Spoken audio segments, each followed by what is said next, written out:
Bonjour à tous. Alors tout d'abord, je tiens à vous souhaiter mes meilleurs vœux pour cette nouvelle année, beaucoup d'amour, de joie et une très bonne santé. Alors aujourd'hui, on va parler des bonnes résolutions, hein. En général, le lendemain du nouvel an, c'est le moment où on prend ces bonnes résolutions, mais on ne les tient pas forcément, ces bonnes résolutions. Donc là, je vais vous donner plein de conseils pour que cette année, vous teniez vos bonnes résolutions.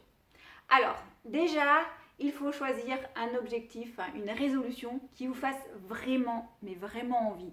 Alors, c'est pas parce que la meilleure amie, elle a décidé de se mettre à la course à pied cette année que vous aussi, vous devez vous mettre à la course à pied. Il faut vraiment quelque chose qui vous fasse plaisir à vous, que vous puissiez visualiser le plaisir que ça va vous procurer, ce que ça va vous faire une fois que vous aurez atteint votre objectif, la fierté que vous allez en ressentir, les bénéfices que vous allez en retirer. Enfin voilà, il faut que ce soit super attirant. Donc il faut que ce soit un truc qui vous plaise vraiment. Et une fois que vous avez trouvé vos objectifs ou votre objectif, il faut le noter.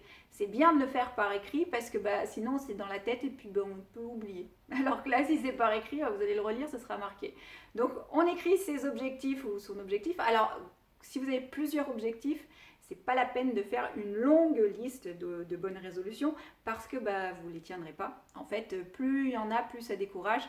Donc choisissez peu de résolutions, mais choisissez celles qui vous feront vraiment envie.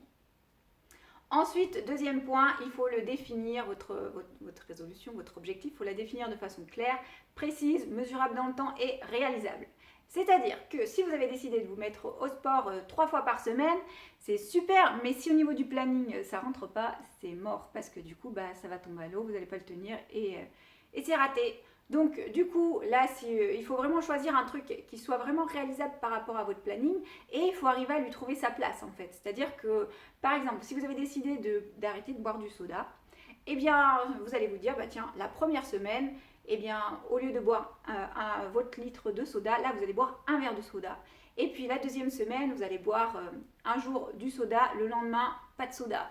La semaine d'après, ce sera un jour avec soda, 2 jours sans soda, et ainsi de suite, jusqu'à ne plus boire de soda. Donc voilà, il faut un truc qui soit un petit peu carré, concret, enfin voilà, qu'on sache où on va et que ce soit faisable.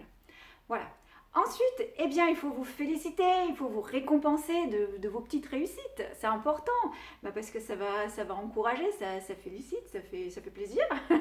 Donc c'est vraiment important. Moi j'avais une patiente, donc elle avait 25 kilos à perdre.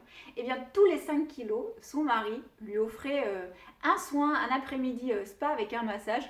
Donc elle était super contente et du coup ça booste parce qu'on se dit tiens, tous les 5 kilos, j'ai mon petit cadeau. Ça fait plaisir, ça peut être un vêtement, ça peut être autre chose. Mais voilà, il faut se féliciter de la progression vers notre objectif. C'est pas qu'une fois à l'objectif qu'on peut se féliciter. C'est bien de regarder aussi tout le chemin qu'on a parcouru, les changements que ça nous a apporté, le bien-être que ça nous a apporté.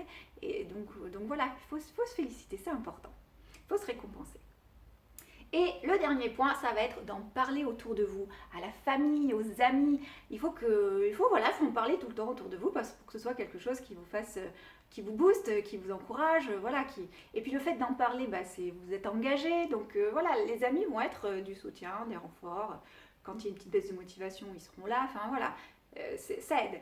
Donc par exemple, si vous avez décidé de mincir, si vos amis vous invitent pour une soirée, au lieu de vous inviter pour une raclette, ils feront une plancha. Voilà, les amis, la famille s'adapte. Ce qu'ils veulent, c'est votre bonheur. Donc, ils vont vous aider à atteindre votre objectif.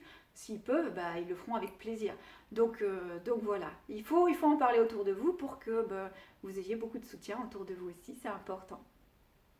Alors voilà, pour conclure, donc il faut un truc qui vous fasse vraiment envie. Il faut des bonnes résolutions qui vous fassent vraiment envie, que vous ressentiez le plaisir que ça va vous procurer, le bien-être que ça va vous apporter, enfin voilà, tout ça. Il faut que ça vous fasse vraiment envie et donc vous le notez. Ensuite, faut que ce soit réalisable, vraiment, donc il faut le mesurer dans le temps, voir comment vous allez le mettre en place. Donc vous pouvez faire un petit planning, tout ça. Ensuite, il faut vous récompenser, vous féliciter de vos petits succès, de votre progression, c'est important. Et puis, il faut en parler autour de vous pour avoir du soutien, de la motivation et voilà, des gens qui vous boostent aussi, qui sont là pour vous aider. Donc voilà, alors je ne sais pas quelle bonne résolution vous avez choisie vous cette année. En tout cas, si vous avez décidé de mincir, n'hésitez pas à m'envoyer un message ou un mail. Je me ferai une joie de vous accompagner si vous avez besoin de soutien, de quelqu'un qui vous coach. Ce sera une joie pour moi de vous accompagner. Donc n'hésitez pas. Et puis partagez, likez et surtout, prenez soin de vous. vous.